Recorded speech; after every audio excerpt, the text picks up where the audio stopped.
Okay, today we're going to talk about two homemade four-wheelers that I made. The blue one is a 6-horse, about 190 cc's. The build plans I got were online from a company that builds a grasshopper. When I initially made the blue one, I found that the wheelbase was a little short, so I lengthened it about 8 inches, and you can see some of the wells and such. This is the length that I added to it. Along with that, longer chain, a longer idler arm. I have heavy duty disc brakes on it. The brakes, the shoes I got from, I think it was Northern Tool and Supply.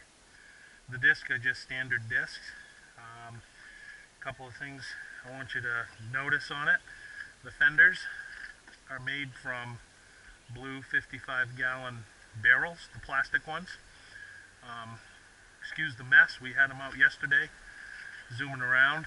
Where I live up in the northeast part of the country, a lot of the tote roads are available for ATVs and UTVs, so we're allowed to zoom around up there. Just to let you know, this video, I'm not going to drive them around. I just wanted to do a walk around. My next video will have actually driving them around. I install lights on them. The lights I got, I call them the angry insects, both of the four-wheelers, because of the little eyebrows across the headlights. The headlights are from Walmart. They're driving lights, and I just made some brackets. The bumpers on both of them are designed to hold backpacks. You just slip a backpack in here and just bungee cord it around. This one is actually designed to hold a waterproof bag. The wheels, the tires on the blue one are 14.5 inch, and I went with those because anything smaller than 15 inches you can use a torque converter or a centrifugal clutch. The torque converters add so much more performance to them that it was worth putting the torque converters on both of them. The green one, which is mine, which is a 9-horse, I kept the torque converter open. I put the bracket so you could see how it works, and I just leave it like that. It's folded aluminum with Lexan. I just put some brackets on the inside and just zip tied them into place. Again, the fenders for the green one are made from black plastic barrels. Because this is a snowmobile, a snow thrower engine, I had to modify the air intake just a little bit. I had to make a custom bracket across the air intake, and I just put I used the cover of a lubrication can. I drilled holes and put the cone and then slipped the foam air filter right over it. I just moved the choke to the up position right here. I'll start them up for you. A couple of other things I wanted to point out. The gas tanks on both of them are simply that. When you run out of fuel, I'll give you a demonstration here. When you run out of fuel, you just simply take the tank off, and I left enough space under here, so you just simply screw the cap off and pour the gas right directly into it. A couple of advantages are that if you run out of fuel somewhere, you don't have to put your bike or your ATV to the gas station. You can just simply take the can off, go fill up somewhere, and continue on your ride.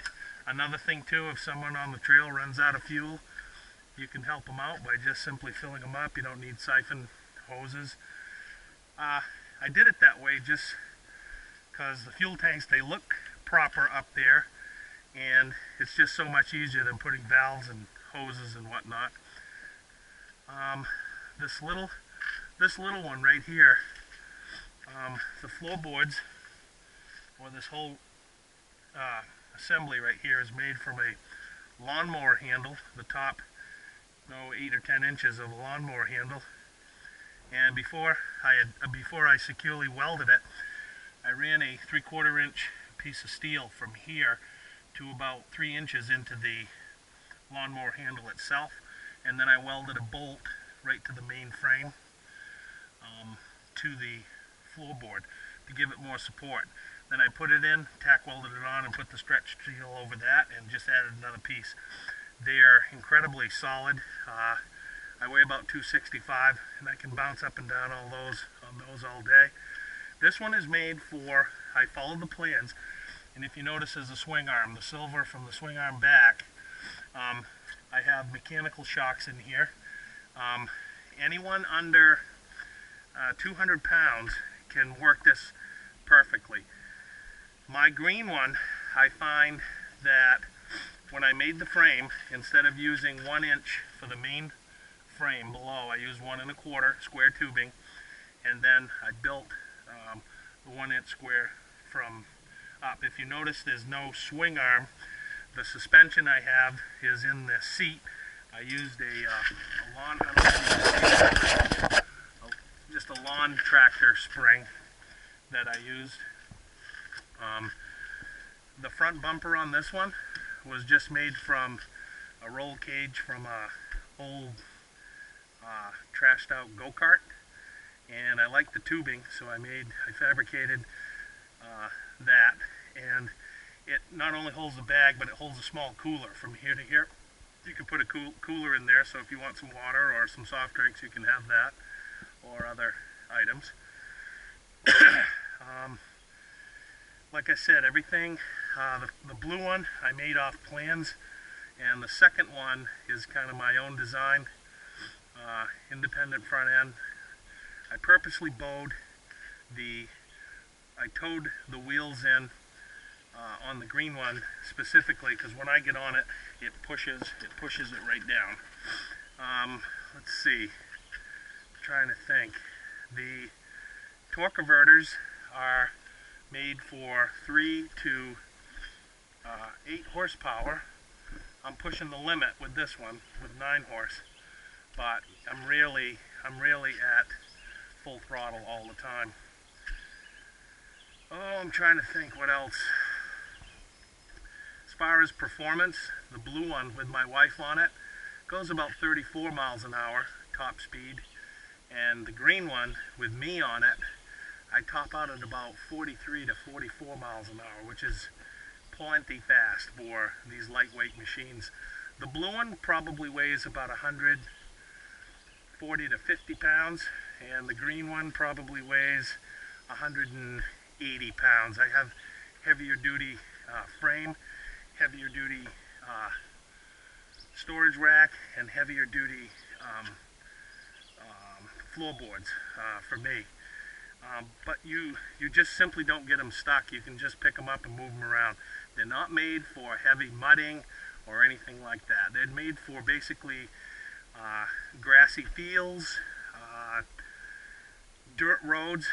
They excel on dirt roads, gravel pits, and we have piles of them up here in the Northeast.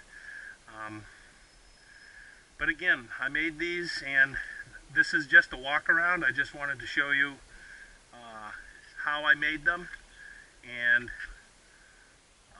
when I make something, I try to have dual purpose for everything, such as the battery box will accommodate a full-size battery, and so will the blue one. I try to double things up. The bumpers are not only bumpers, but they also hold equipment. The back of this is a lift rack, plus you can put a camp chair across the back and just strap it down. The back rack on this one comes off. 1, 2, 3, 4 bolts. That comes completely off.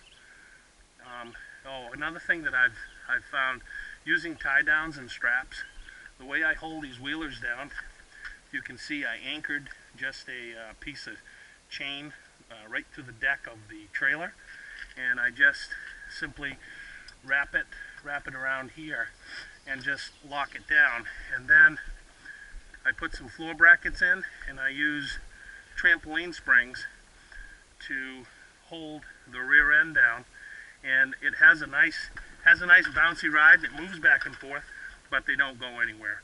And to get them off, I just simply pull the springs down and just unhook them like that. Oh, we have a giant dog out here. And that's Apollo. He's a house. He wanted to see what I was doing, I guess.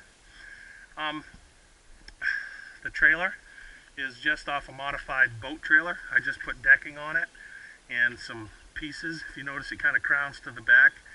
I wanted to get both of the wheelers on without too much problem. The ramps themselves, they're made from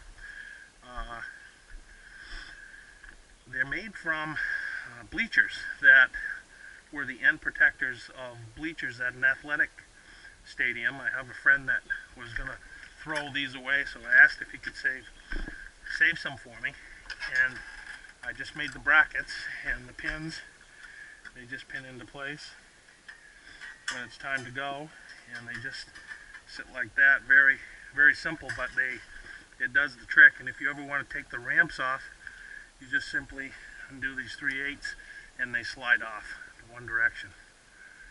Had a lot of fun with them. This is, I think, my second year with the blue one, and the green one's about 1.5 years old. Okay, I just wanted to show you the videos. Next video will be of me actually bombing around with probably the green one, because that's mine, and we'll go from there. Thank you very much for watching.